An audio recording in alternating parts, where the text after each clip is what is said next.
There's a point where something surprisingly quiet begins to disappear from your life. Not your voice, not your thoughts, not even your willingness to speak.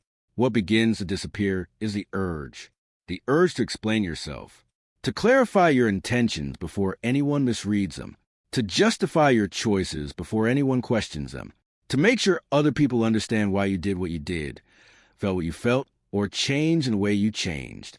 At first, you may not notice it as a major shift. It shows up in small, ordinary situations. Someone misunderstands your tone. Someone makes an assumption about your decision.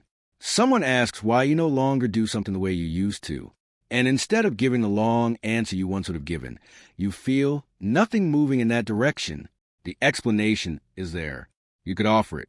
You know exactly how to say it. But something in you no longer feels compelled to. This can feel strange the first few times it happens. Because for a long time, explaining yourself felt necessary, almost inseparable from being yourself. If you cared, you explained. If you were misunderstood, you corrected it. If someone got the wrong idea, you wanted to restore the right one. And beneath that habit, there was often something deeper than simple communication, a need to be accurately seen, a need to protect your image from distortion, a need to make sure that the version of you existing in other people's minds was close enough to what you knew yourself to be. That effort can become so normal that you stop recognizing how much energy it consumes.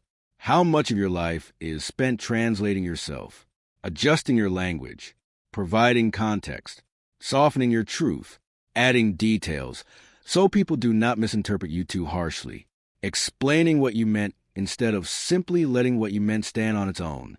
And for a long time, this may have felt responsible, even mature. You may have thought of it as openness, clarity, honesty, or emotional intelligence. In some situations, it was. But over time, you begin to notice that the need to explain is not always about communication. Sometimes it is about anxiety, about the discomfort of being misread, about the fear that if someone leaves with the wrong impression of you, something important has been lost. And that is where the shift begins to matter. Because when the urge to explain starts fading, you are not simply becoming quieter. You are changing your relationship to what other people are allowed to think about you. That change often appears first in moments where you would once have over-explained automatically. A friend says something slightly inaccurate about your motives. A family member interprets your silence as distance.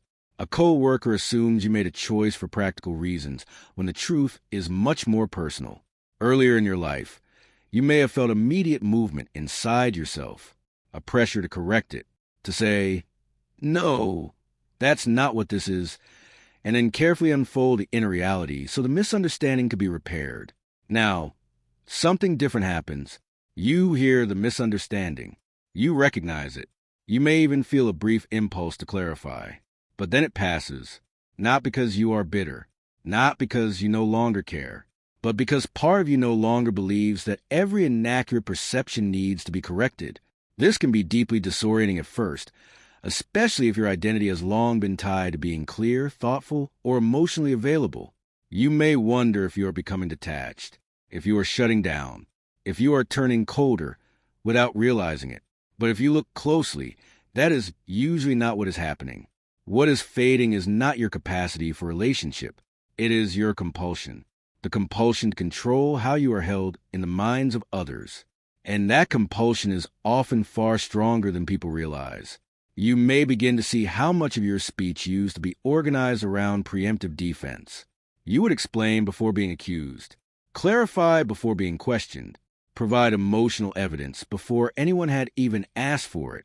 Not always because people were hostile, but because something in you had learned that being misunderstood was unsafe.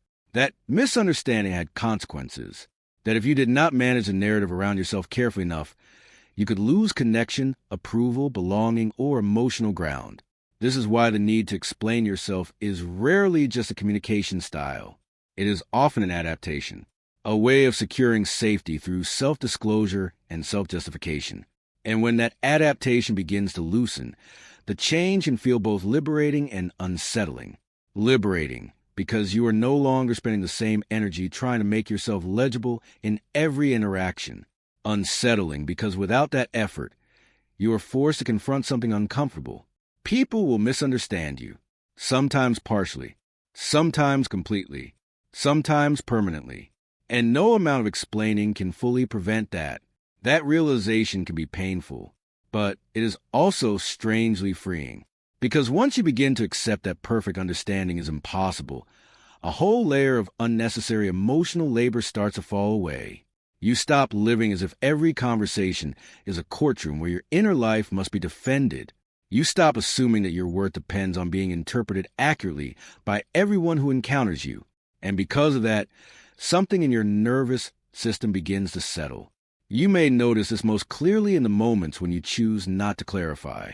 When someone walks away with a slightly wrong impression, and for once you let them, when someone asks a question that invites over-explanation and you answer simply instead, when someone projects a version of you that no longer feels worth correcting, and afterward, instead of regret, there's often a strange sense of calm, not because the misunderstanding feels good, but because you're no longer trapped in the old urgency to erase it.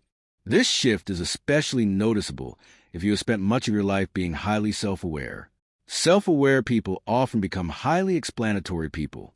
You think deeply, notice nuance, reflect constantly, and because of that, your inner reality is more complex than what most ordinary conversations can hold. You know there is always more context, more contradiction, more truth behind the surface. So when someone interprets you too simply, it can feel almost violent in its inaccuracy. The old response is to explain until complexity has been restored. The new response is quieter. You begin to realize that not everyone has the capacity, willingness, or psychological position to receive the full complexity anyway. So the effort stops feeling worth it in the same way. Not everywhere, not with everyone, but often enough that your relationship to speech changes. You become more selective about where explanation belongs. You start reserving it for the people and situations that can actually meet it. This means something else also starts happening. Your words become less defensive, more direct, less crowded with context, less shaped by the fear of misinterpretation. And that can feel unfamiliar if you are used to cushioning everything. You may notice that silence becomes easier, that you no longer rush to fill in every gap with explanation, that you can leave a statement standing without immediately supporting it with evidence from your inner world. This is not always easy. Sometimes the old reflex still appears. The need to be understood is deeply human. The need to be accurately seen is not a weakness. But there's a difference between the longing for true understanding and the compulsive management of perception. And somewhere inside this shift, you begin to feel that difference. You realize that explaining yourself constantly does not actually guarantee intimacy. Often, it only guarantees effort. It keeps you busy, keeps you transparent, keeps you emotionally available in a one-sided way. But it does not necessarily bring real understanding. That realization can be sobering, because it means much of what felt like connection may actually have been maintenance. Maintenance of your image, maintenance of harmony, maintenance of being seen as reasonable, fair, understandable, good. And once you see that clearly enough, something in you begins to step back, not from people, from the performance of constant self-translation. That is the beginning of the shift, not yet a conclusion, not yet a philosophy, just a simple but profound change in your inner movement. You no longer feel called to explain every version of yourself into being, and that changes the emotional atmosphere of your life in ways you are only just beginning to understand. What begins to reveal itself at this stage is that the need to explain yourself was rarely only about language. It was psychological. It served a function. And until that function is understood, the shift you are going through can be misread in one of two simplistic ways, either as emotional growth or as emotional shutdown. In reality, it may be neither of those in a pure sense. It may be something more specific, more complex, and far more Jungian. Carl Jung understood that the ego is not only concerned with surviving outwardly, it is equally concerned with preserving coherence. The ego needs to feel that it exists in a recognizable, stable form. It needs to maintain a sense of identity not just for itself, but in relation to others. It wants to be known in ways that confirm its continuity. This is why being misunderstood can feel so disproportionately disturbing. It is rarely just about the misunderstanding itself. It is about what the misunderstanding threatens. When someone interprets you inaccurately, something deeper is activated. It can feel as if your inner reality has been reduced, flattened, or displaced by a version of you that does not belong to you. The ego reacts not only because the other person is wrong, but because your image in the world has temporarily escaped your control. And that loss of control matters more than most people realize. From a Jungian perspective, much of this tension is connected to the persona. The persona is the social face of the psyche, the aspect of personality that allows you to function in society, relate to others, and remain intelligible within collective life. It is not false in itself. It is necessary. Without some form of persona, you could not move through the social world with consistency. But the problem begins when identity becomes overly invested in how the persona is received. Then the social image is no longer simply functional. It becomes psychologically loaded. You begin to depend on being seen correctly, not only because it is convenient, but because it stabilizes your inner sense of self. This is where the need to explain can become compulsive. You are not merely communicating. You are repairing, managing, protecting, restoring the version of yourself that feels safer to live inside. This becomes especially pronounced in people who are highly reflective, emotionally nuanced, or psychologically complex. The more aware you are of your own contradictions, motives, subtleties, and internal movement, the less tolerable simplistic interpretations can feel. You know that your inner life contains context. You know that your choices are layered.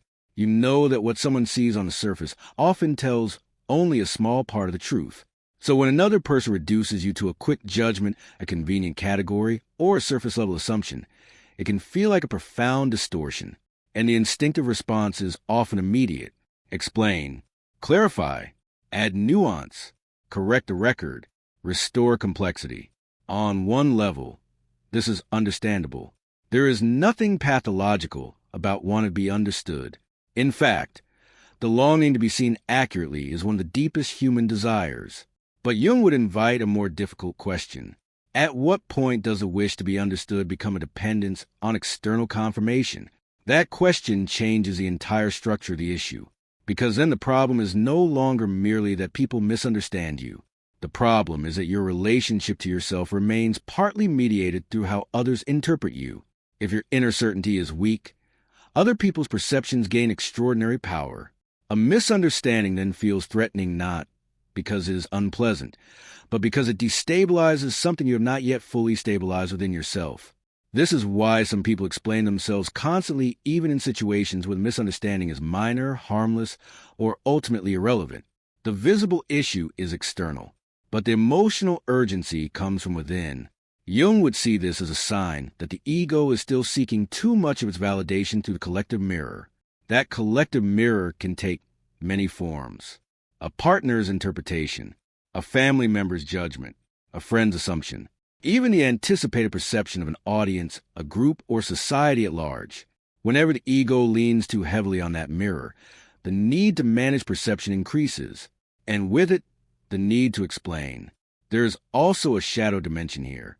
Many people who over-explain are not only trying to be understood, they are trying to prevent disapproval, rejection, conflict, or moral accusation. Somewhere in the psyche, there is often a hidden belief that if they are seen incorrectly, something dangerous will follow. They may be blamed, withdrawn from, judged, cast out, made into the villain in someone else's story. These fears do not always arise from fantasy. Often they are rooted in earlier experiences where misunderstanding had emotional consequences. Perhaps in childhood you were frequently misread and had to defend your motives. Perhaps love depended on being reasonable, agreeable, transparent, easy to interpret. Perhaps emotional safety came only when you could successfully explain yourself into acceptability. If so, over-explaining becomes more than habit. It becomes adaptation, a learned way of preventing psychic pain. Jung's psychology is especially useful here because it helps distinguish between what belongs to the present and what is being carried from the past. The current misunderstanding may be small, but the emotional intensity around it may come from older structures of fear, shame, and self-protection. What is activated is not only the present interaction, but the whole complex around being misseen. That is why your response may feel automatic. You do not decide to over-explain. It begins moving on its own. The words come quickly. The context appears immediately. You start building a bridge back toward understanding before you have even consciously decided whether the misunderstanding matters. This is the mark of a complex at work. Something in the psyche has already decided. Being misunderstood is unsafe, so restoration must begin immediately. But individuation changes this dynamic. As awareness deepens, the ego begins to step back from these automatic repairs. You start noticing how quickly you rush to be understood. You see how much of your speech is defensive in advance, how much of your openness is actually management, how much of your honesty is organized around preventing distortion. And once you see that, the whole mechanism becomes less invisible. This does not mean the desire to be understood disappears. It means you become aware of the cost of chasing it compulsively. That cost is not small. Constant explanation drains psychic energy. It keeps you outwardly oriented. It ties your inner stability to unstable mirrors.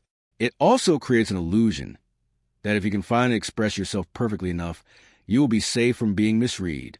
Jung would not support that illusion. No human being is fully knowable by everyone. No persona can perfectly transmit the totality of the self. No explanation can guarantee that another person will receive you with the same complexity with which you experience yourself. This is not tragic. It is simply true. And once that truth becomes psychologically real, something changes. The urge to explain begins to loosen, not because communication no longer matters, but because you stop believing that explanation can solve the deeper existential problem of being only partially knowable in a world. That is a difficult realization. It means surrendering the fantasy of perfect understanding. It means accepting that some people will walk away with an incomplete version of you, that some will project onto you, that some will simplify you, that some will never really understand what moved you, why you changed, or who you are becoming. The old ego hears this and thinks, then I am defenseless, but a deeper psyche hears it differently. Then I am free to stop performing endless repairs. This is where the persona begins to become lighter, not absent, but less burdened. You still speak. You still clarify when it is meaningful. You still offer context when relationship can actually deepen through it.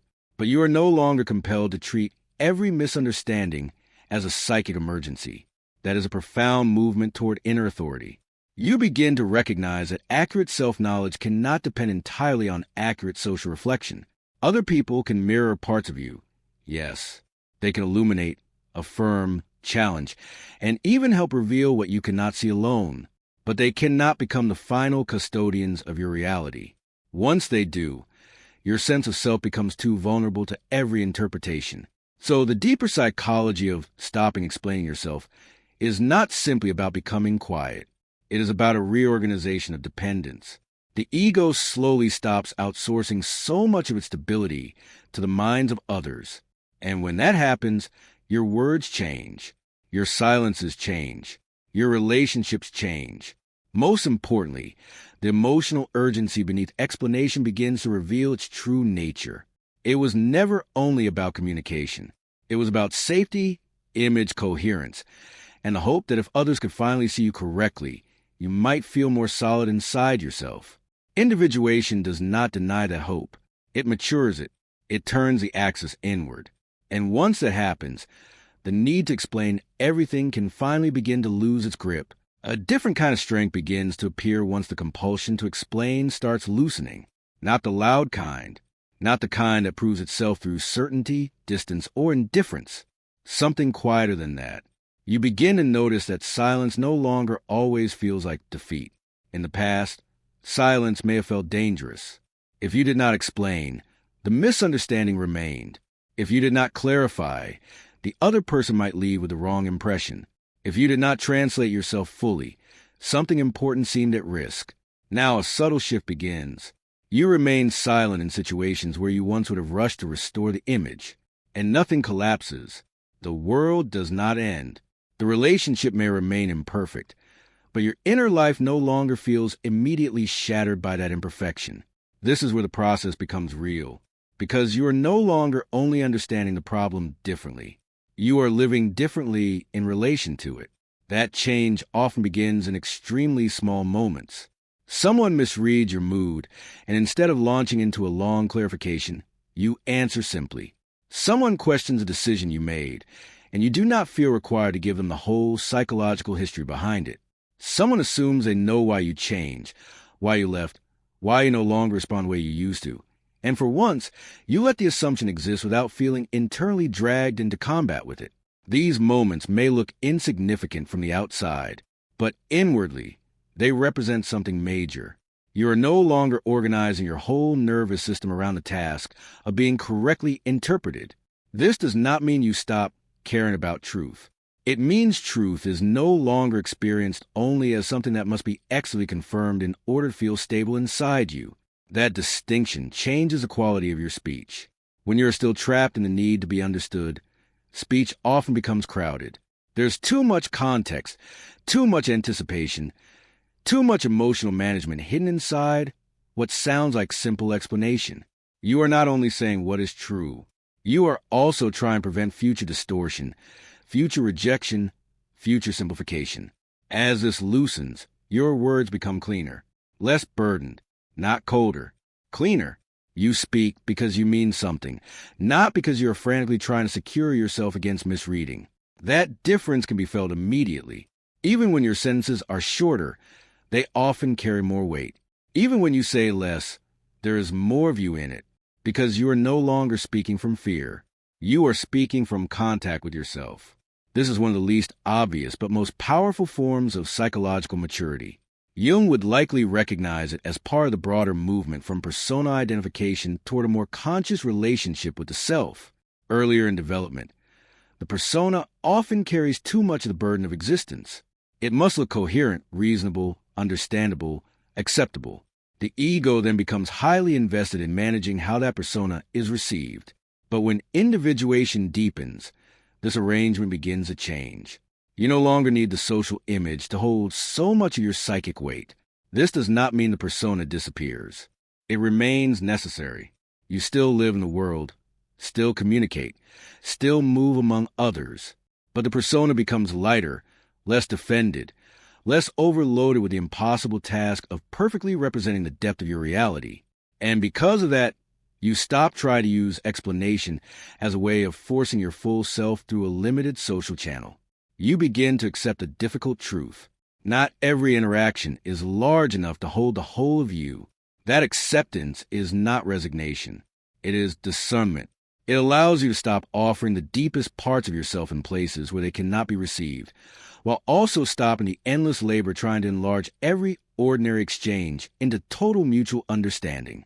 This changes your relationships in subtle but profound ways. Some connections may become quieter. Some may become less emotionally crowded. Some may even loosen or fall away, especially if they were built largely on your constant willingness to explain, soothe, clarify, and carry the burden of mutual understanding alone. That can hurt, because once you stop doing the extra psychic labor, you sometimes discover how much of the connection depended on it. You may realize that certain people felt close to you not because they truly met you, but because you were endlessly available to help them feel clear about you. You were translating yourself so faithfully that the relationship never had to develop the deeper muscles of patience, ambiguity, and genuine listening. When that effort stops, the imbalance becomes visible. This can create grief, not because you made a mistake, but because you begin seeing relationships more accurately. At the same time, other relationships may become more real, not necessarily more intense, but more mutual. Because when you are no longer over-explaining, the other person is invited into a different kind of responsibility.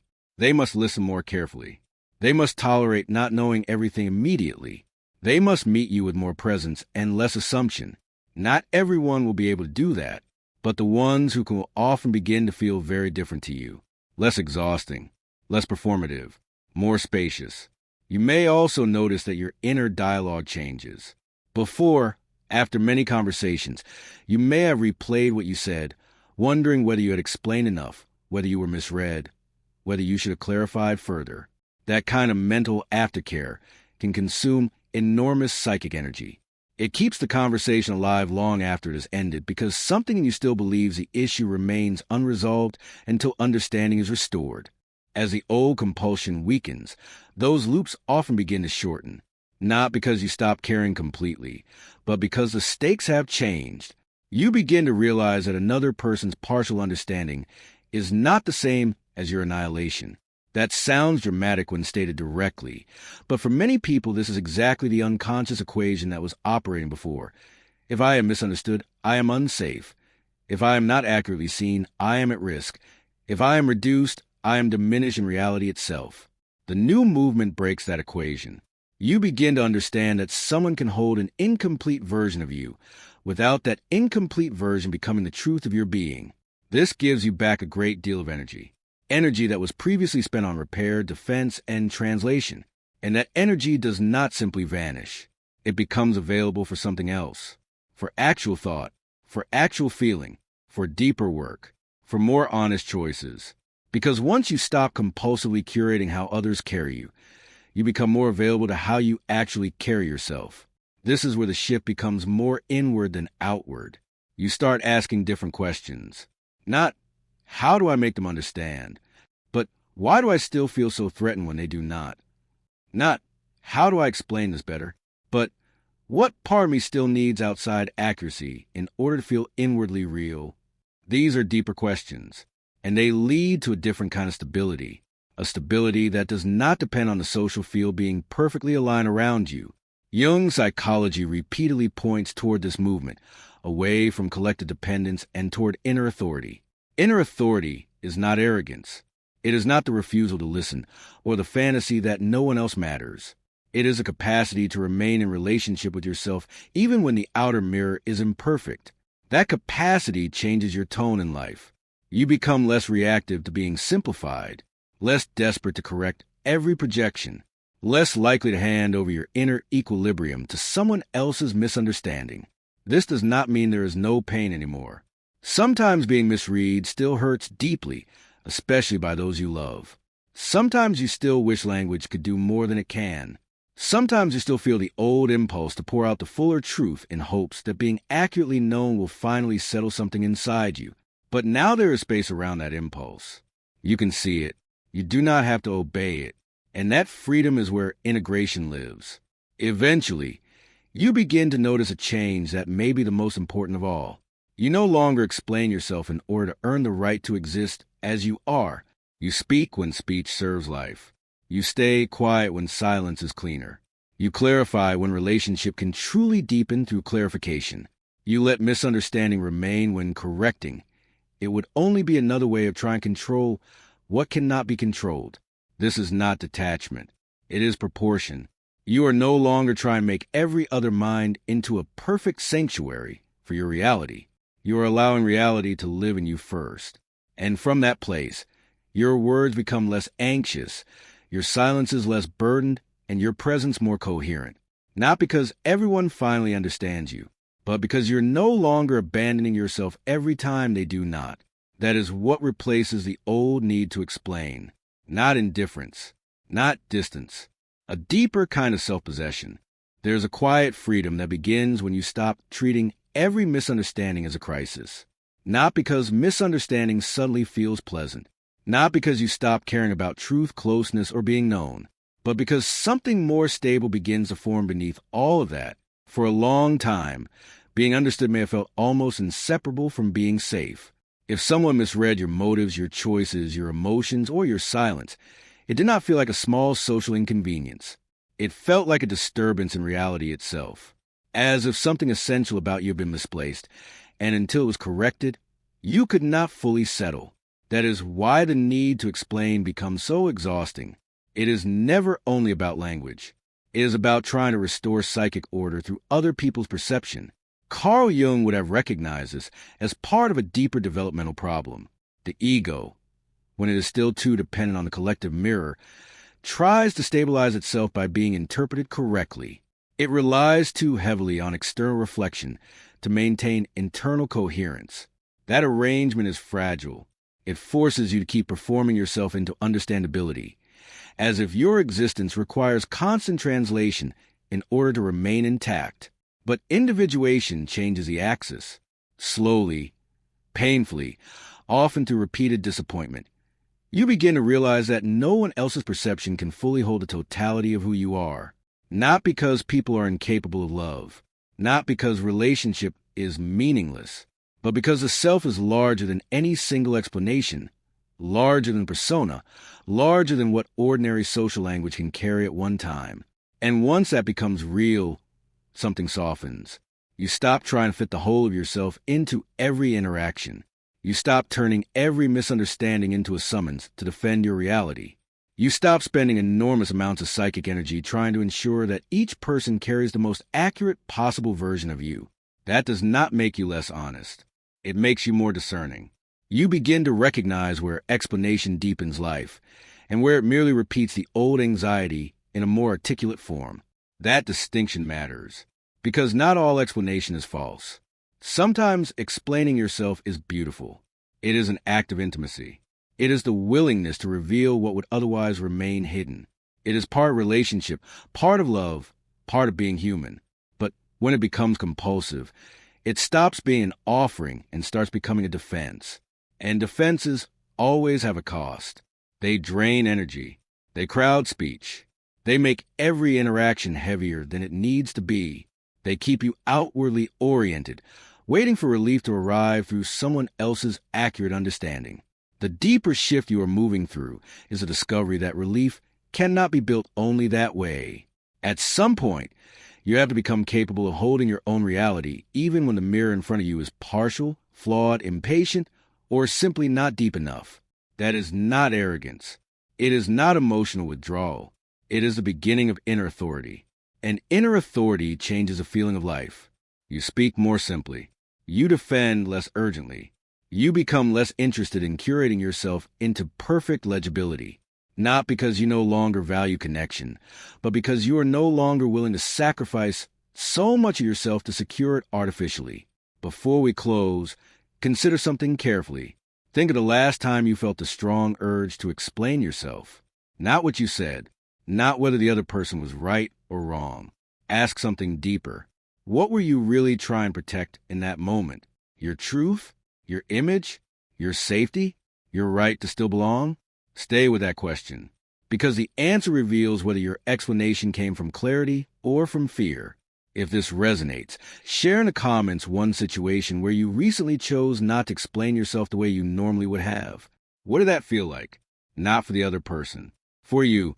And if you know someone who is always over-explaining, always clarifying, always trying to make themselves perfectly understood, share this video with them.